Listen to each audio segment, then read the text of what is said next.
নমস্কার, আমি গৌতম চন্দ্র হলাদার। স্পন্দন মিডিয়া বাংলাদেশের পক্ষ থেকে সকলকে সাদর সম্ভাষণ। আজ আমরা একটি গুরুত্বপূর্ণ বিষয়ে আলোচনা করতে যাচ্ছি। আমার এই ক্ষুদ্র জ্ঞান থেকে আমি যতটুকু উপলব্ধি করতে পেরেছি।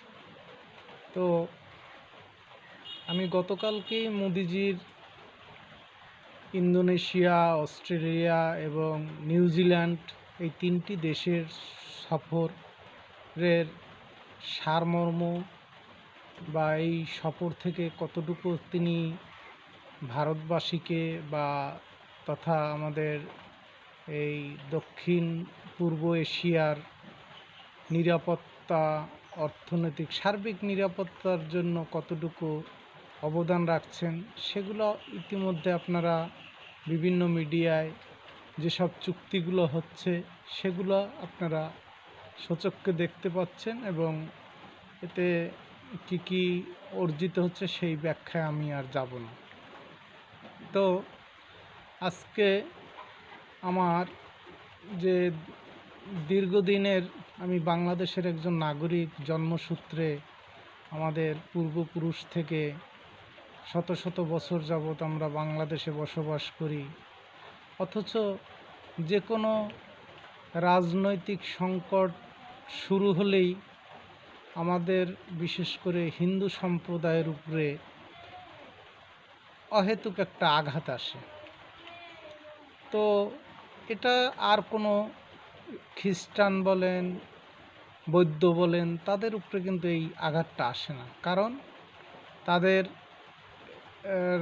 রাষ্ট্র যেমন চীন, জাপান, বৌদ্ধ রাষ্ট্র তো অনেক শক্তিশালী, তারপর খ্রিস্টান রাষ্ট্র শক্তিশালী, কিন্তু হিন্দুদের পক্ষে একটি রাষ্ট্র আছে, সেটা হলো ভারত।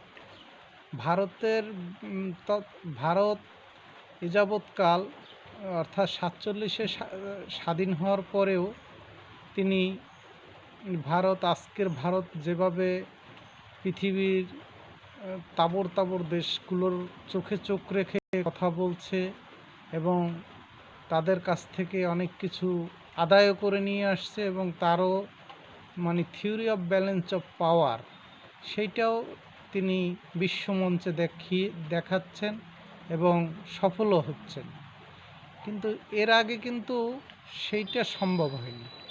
আপনারা যদি দেখেন যে 24-এর 5ই আগস্ট অর্থাৎ তৎকালীন শেখ হাসিনার পতনের পরে মেটিকুলাস ডিজাইনের মাধ্যমে যে তার বাংলাদেশ ছেড়ে ভারতে গিয়ে আশ্রয় নিতে হয়েছিল, তো সেই প্রেক্ষাপটে বাংলাদেশের যে এখন সংখ্যালঘুদের উপরে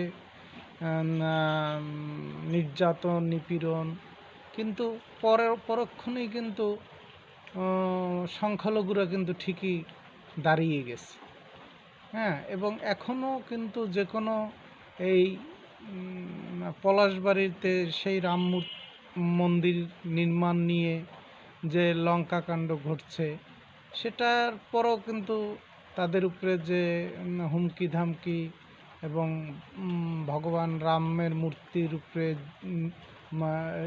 যে বিভিন্ন যে জুতো নিক্ষেপ থেকে শুরু করে কত কিছু ঘটনায় মিডিয়াতে আমরা দেখলাম। তো যাই হোক, তারপরও কিন্তু বাংলাদেশের হিন্দু সম্প্রদায় কিন্তু এটার প্রতিবাদ, ঢাকা টিএসসি থেকে শুরু করে সকল পর্যায়ে এটার প্রতিবাদ তারা অংশ নিয়েছে। এটা কেবল আজকে আমি এই কথাগুলো বললাম এই কারণে, গতকালকে আমার একটি জিনিস ভালো লেগেছে। বিশ্বের সবচেয়ে বেশি ইসলাম ধর্মের লোক বসবাস করেন ইন্দোনেশিয়াতে। সেই ইন্দোনেশিয়ায় আপনারা সকলেই দেখেছেন যে সেই হাজার হাজার বছরের যে পুরনো যে শিবের মন্দির, সেটা মনে হয় পলাশবাড়ির চেয়েও অনেক অনেক উচ্চতায় অবস্থিত, হাজার হাজার বছরের। সেই দেশের সেই যে মহামান্য রাষ্ট্রপতি কিভাবে সংরক্ষণ করে রেখেছেন এবং আজকে মনে করি ইন্দোনেশিয়ায় এই প্রচারের মাধ্যমে অনেক পর্যটকের আগমন ঘটবেন ও দেশে পর্যটন শিল্প আরও উন্নত হবে এবং সেইটাকে কিভাবে সংরক্ষণ করে রেখেছেন এবং ভারতের প্রধানমন্ত্রীকে পুজো করার যে সার্বিক ব্যবস্থাপনা কত সুন্দর করে দিয়েছেন এবং ওখানকার সংখ্যালঘুদের কত সুন্দরভাবে যার যার আমার সেই মনে হচ্ছে যে মহানবী সাল্লাল্লাহু সাল্লাম যেভাবে তার বিদায় হজের ভাষণে বলেছিলেন যে ধর্ম নিয়ে বেশি বাড়াবাড়ি করবা না এই এবং পবিত্র কোরআন শরীফে এবং হাদিস শরীফেও এটার পরিষ্কার দিক নির্দেশনা আছে যে সংখ্যালঘুদের প্রতি কী ধরনের আচরণ করতে হবে, কি করতে হবে না না হবে। কিন্তু বাংলাদেশের প্রেক্ষাপটটা সম্পূর্ণ আলাদা হয়ে যাচ্ছে। এটা 1947 সালের দেশ ভারত পাকিস্তান যে দ্বিজাতি তত্ত্বের ভিত্তিতে যে দুটি রাষ্ট্র সৃষ্টি হয়েছিল এরপর থেকেই কিন্তু দেখা গেল যে বাংলাদেশের যে কোনো সংকট আসলে পরই হিন্দুদের উপর নিরীহ হিন্দুদের উপরে আক্রমণ হয়, তাদের জানমাল এবং মা বোনদের উপরে অত্যাচার হয়। এটা করেই তাদেরকে দেশত্যাগে বাধ্য করা হয়।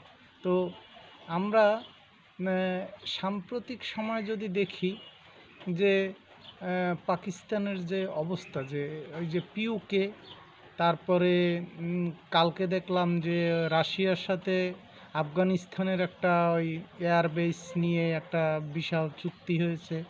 তারপর এই যে বাংলাদেশ সীমান্ত নিয়ে এই যে বিভিন্ন রাজনৈতিক অর্থাৎ বেলুচিস্তান এই সব বিষয়গুলো নিয়ে যে আসলে পাকিস্তানের সাথে যারা এই ধর্মীয় মানে ইসের বন্ধনে কারণে ধর্মীয় যে একটি ইসের কারণে যখন সম্পর্ক গড়তে চায়, যখনই কিন্তু পাকিস্তানের স্বার্থে বাজে তখন কিন্তু ওরা ছুরি মারতে বা গুলি চালাতে কখনোই দ্বিধাবোধ করে না। সেটা আবারও এই যে পিওকে, তারপর বেলুচিস্তান, এমনকি তালেবানরাও কিন্তু আজকে হাড়ে হাড়ে টের পাচ্ছে।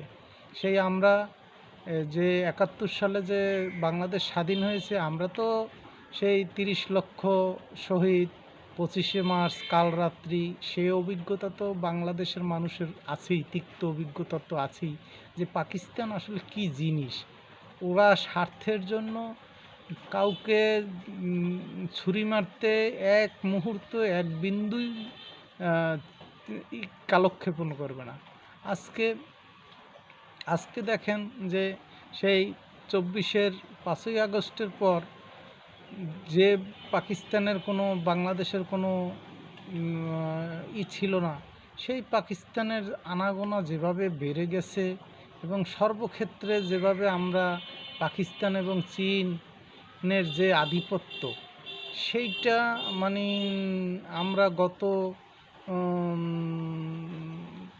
কয়েকটা বিশেষ করে আমার জন্মের পর তো আসলে আমি এ ধরনের অদ্যুত্ব, এ ধরনের মনে হয় যে আমরা একটা কোনো স্বাধীন তো রাষ্ট্র নাই, বরঞ্চ আমরা মনে হয় কোনো একটা পরাধীন দেশের নাগরিক হিসেবে আমরা বসবাস করছি, কারো দয়ায় কারো করুণায় এইভাবেই আমরা হয়তো বা বেঁচে আছি। কিন্তু এটা তো আসলে আমাদের মহান মুক্তিযুদ্ধে তো লাখো লাখো শহীদ আত্মদান দিয়েছে তো এই পরাধীনতার জন্য নয়। আমরা তো আমাদের দেশটাকে আমরা তো কোনো যুদ্ধবাজ না, আমরা তো কারো সম্পদ লুণ্ঠন করি না। বাংলাদেশের জনশক্তি আছে, বাংলাদেশের প্রাকৃতিক সম্পদ আছে, বাংলাদেশের সামুদ্রিক সম্পদ আছে এবং আমরা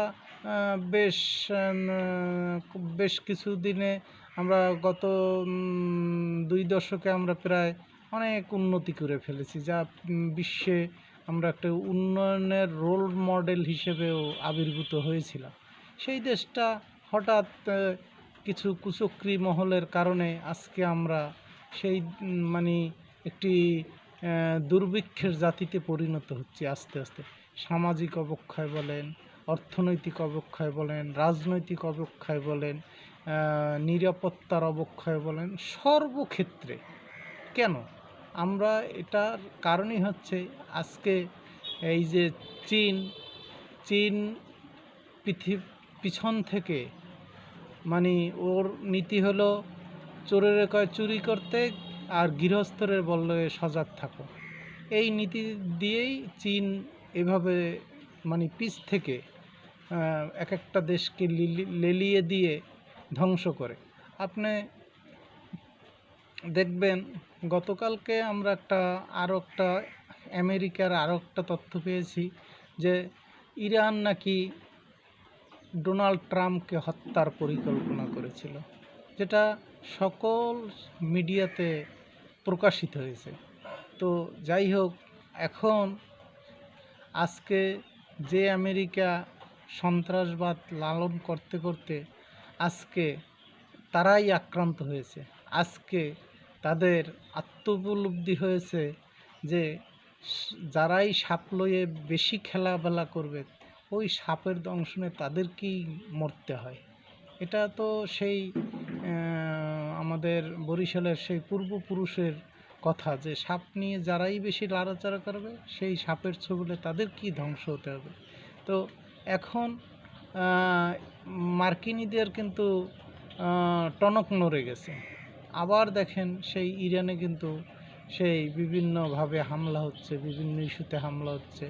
হ্যাঁ, তো যাই হোক, আসলে আমরা আমরা বাংলাদেশের মানুষ, আমরা তো আসলে অত বড় কোনো রাজনীতির না, আমরা পরাশক্তিও হতে চাই না, আমরা সামরিকভাবে কোনো কারোর সাথে যুদ্ধ, আমাদের সংবিধানে সকলের সাথে বন্ধুত্ব, কারোর সাথে বৈরিতা নয় আমাদের পররাষ্ট্রনীতি। তাহলে আমরা তো কারোর সাথে যুদ্ধ করার আমাদের কোনো ইচ্ছাও নাই। আর আমাদের হলো অর্থনৈতিক মুক্তি। আমরা কিভাবে বেঁচে থাকব, কিভাবে সুন্দর সুস্থভাবে জীবনযাপন করব, সেই বিষয়গুলো নিয়েই আসলে আমরা বাঁচতে চাই। আমরা তো কারোর সম্পত্তিও দখল করতে চাই না। আমাদের যা কিছু আছে আমরা তাই নিয়েই মানে আমরা বেঁচে থাকতে চাই। আমরা কারো সম্পদের উপর, কারো ধনের উপর আমরা কারণ আমাদের বাংলাদেশে যথেষ্ট সম্পদ আছে যদি আমরা প্রপার এইটারে ব্যবহার করতে পারি। কিন্তু সেটার দিকে আমরা ধাবিত হচ্ছি, নতুন প্রজন্ম আগে আসছে তথ্য প্রযুক্তির মাধ্যমে। কিন্তু আজকে আমাদের সেই বাংলাদেশ আজকে কোথায় গিয়ে নিমজ্জিত হচ্ছে। আজকে কিছু কিছু স্বার্থান্বেষী মহলের কারণে তাদের বিদেশি এজেন্ডা বাস্তবায়নের নীল নকশায় আজকে আমরা গোটা 18-20 কোটি মানুষ আজকে অতল সাগরে তলিয়ে যাচ্ছি কোনো কারণ ছাড়াই। তো আমি বিশ্ববাসীর কাছে